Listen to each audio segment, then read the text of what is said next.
Terorisme adalah perbuatan yang menggunakan kekerasan atau ancaman kekerasan yang menimbulkan suasana teror atau rasa takut secara meluas yang dapat menimbulkan korban yang bersifat massal dan menimbulkan kerusakan atau kehancuran terhadap objek vital yang strategis, lingkungan hidup, fasilitas publik, atau fasilitas internasional dengan motif ideologi, politik, atau gangguan keamanan. Definisi terorisme pertama kali diciptakan pada tahun 1790-an untuk merujuk pada teror yang digunakan selama Revolusi Perancis oleh kaum revolusioner terhadap lawan mereka. Terorisme paling sering digunakan untuk merujuk pada kekerasan yang ditujukan kepada pemerintah baik secara langsung maupun tidak langsung dalam upaya untuk mempengaruhi kebijakan atau menggulingkan suatu rezim pemerintahan yang ada. Terorisme melibatkan penggunaan atau ancaman kekerasan dan berupaya menciptakan ketakutan tidak hanya terhadap korbannya langsung, tetapi juga kepada khalayak luas di sekitar korban. Tujuan terorisme secara umum adalah menghancurkan rasa aman publik di tempat-tempat yang mereka kenal. Sasaran utamanya seringkali mencakup bangunan atau lokasi tertentu yang merupakan simbol ekonomi atau politik penting seperti kedutaan atau instalasi militer.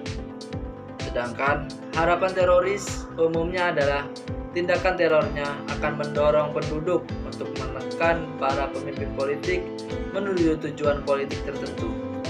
Dalam Undang-Undang Nomor 5 Tahun 2018 pada Pasal 6, pelaku tindak pidana terorisme dipidana dengan pidana penjara paling singkat 5 tahun dan paling lama 20 tahun.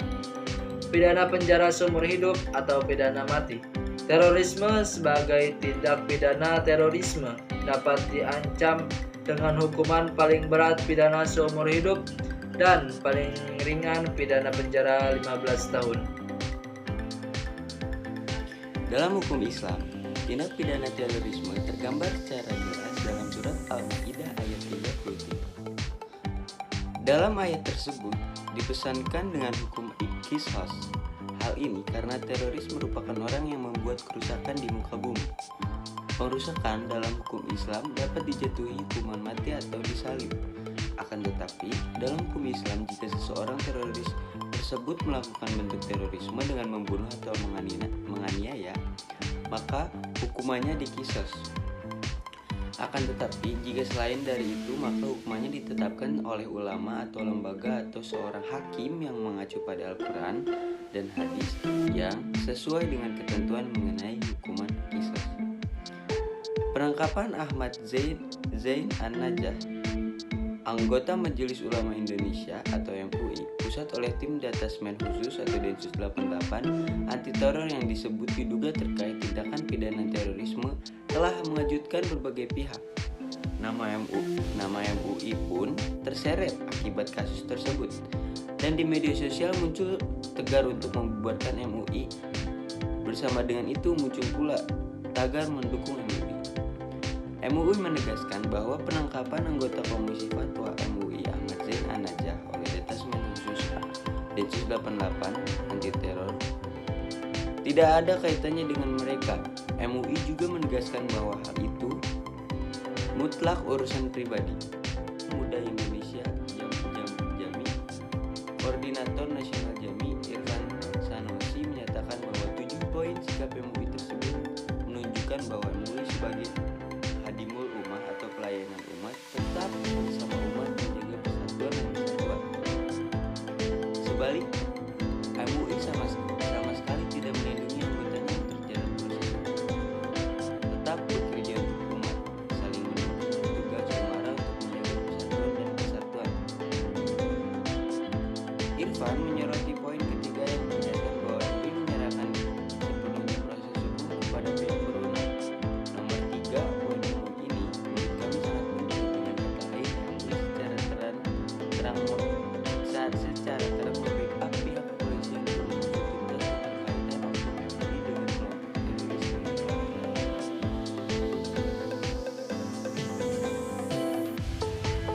menanggapi wacana pembubaran Majelis Ulama Indonesia itu, Sekretaris Umum Pimpinan Pusat Muhammadiyah Abdul Mukti mengatakan eksistensi MUI masih sangat diperlukan.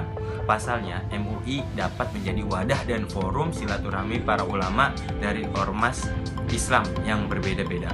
Walaupun tidak mengikat, kata dia, fatwa MUI juga bermanfaat dalam memandu umat dalam masalah-masalah aktual dan masalah agama lainnya. Adanya anggota MUI yang diduga menjadi bagian dari organisasi teroris tidak bisa menjadi alasan untuk membubarkan MUI, kata Abdul Mukti melalui pesan elektronik kepada republika.co.id pada hari Rabu tanggal 17 bulan November. Meski demikian, Mukti menyarankan bahwa MUI perlu lebih selektif dalam menyusun anggota-anggotanya.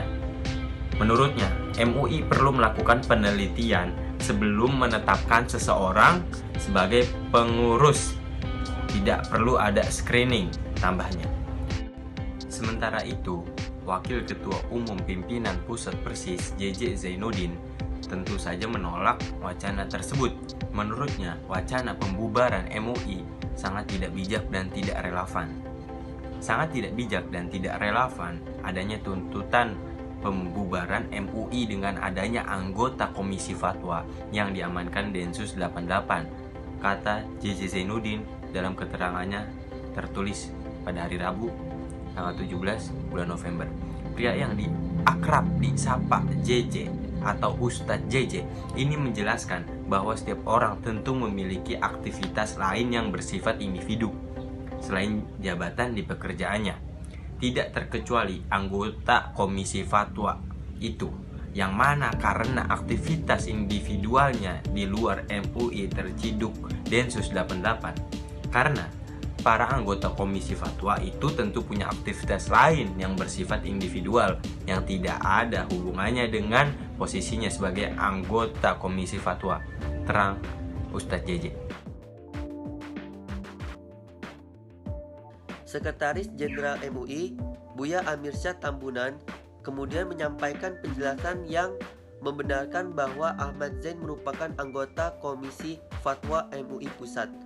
Dalam bayan MUI pada Rabu tanggal 17 September secara virtual, Buya Amirsyah mengatakan bahwa peran komisi di lingkungan MUI merupakan perangkat organisasi yang fungsinya membantu menjalankan tugas-tugas Dewan Pimpinan MUI. Karena itu, meskipun Dr. Zain adalah anggota Komisi Fatwa yang selama ini aktif, namun dia menegaskan bahwa dugaan keterlibatan Dr. Zain dalam gerakan terorisme adalah urusan pribadi yang tidak ada kaitannya dengan tugasnya di MUI.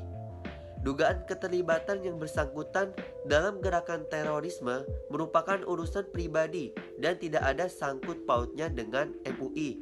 MUI menonaktifkan yang bersangkutan sebagai pengurus MUI sampai ada kejelasan berupa keputusan yang berkekuatan hukum tetap, kata Buya Amirsyah. Sementara itu, Amirsyah mengatakan bahwa MUI menyerahkan sepenuhnya masalah tersebut kepada aparat penegak hukum. Terkait penanganan dugaan keterlibatan tindak pidana terorisme, MUI juga meminta aparat penegak hukum bekerja secara profesional, mengedepankan asas praduga tidak bersalah, memenuhi hak-hak yang bersangkutan untuk mendapatkan perlakuan hukum yang baik dan adil. Buya Amir mengatakan, secara kelembagaan, MUI sebenarnya sudah lama memiliki konsen dengan bahaya terorisme. 3 tahun pasca kejadian terorisme pertama di Indonesia pada tahun 2004, MUI mengeluarkan fatwa nomor 3 terkait terorisme. Fatwa itu saat ini usianya sudah hampir 20 tahun.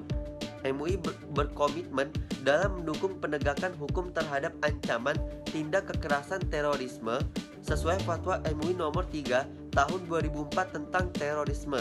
Lanjutnya, dalam bayan yang ditandangi Buya Amirsyah Tambunan dan Ketua Umum MUI Kiai Haji Miftahul Akhyar tersebut, MUI juga mengimbau umat Islam menahan diri agar tidak terprovokasi dengan kejadian ini.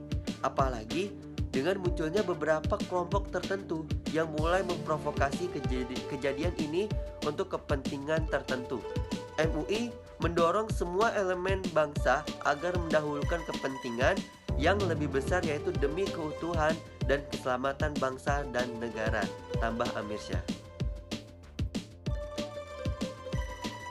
Senada dengan Buya Amirsyah, Ketua MUI Bidang Dakwah dan Ukhuwah, Kiai Haji Holil Nafis, kembali menegaskan bahwa tertangkapnya Ahmad Zain An-Najah ini merupakan urusan pribadi. Ia mengatakan penjelasan polisi dari berbagai media juga menegaskan bahwa Zain ditangkap karena aktivitasnya di berbagai lembaga dengan yang terafiliasi dengan Jamaah Islamiyah, bukan di MUI. Apa yang dikerjakan beliau bukan dari MUI, bukan tugas di MUI. Namun di media framingnya seolah-olah dari MUI secara kelembagaan, kata Kiai Holil. Pada kesempatan itu, Kiai Holil juga mengingatkan umat agar tidak terpancing dan terpengaruh. Kita sudah punya lembaga hukum dan peradilan. Kita juga sudah punya undang-undang terkait penanggulangan tindakan terorisme. Kita menghormati proses hukum. Kita punya keyakinan dan tidak main-main, tetapi kita menghormati proses hukum sampai waktu ditetapkan pengadilan, tambahnya. Dia menambahkan, MUI menyerahkan sepenuhnya proses hukum kepada aparat penggerak hukum dan meminta aparat untuk bekerja secara profesional dengan mengedepankan asas praduga tidak bersalah dan meminta agar tetap dipenuhi hak-hak hukum yang bersangkutan untuk mendapatkan perlakuan hukum yang seadil-adilnya. Untuk memberi kesempatan pembuktian dan menunggu keputusan hukum tersebut, kata Holil, MUI memutuskan untuk menghentikan sementara status keanggotaan Ahmad Zain An-Najah di Komisi Fatwa. Kami memberikan ruang untuk kepada yang bersangkutan untuk menjalani proses hukum ini. Maka MUI untuk sementara menonaktifkan yang bersangkutan sebagai pengurus di MUI sampai ada kejelasan ataupun keputusan hukum yang tetap dari proses saat ini. Dan kita wajib menghormati proses hukum, terang Holil.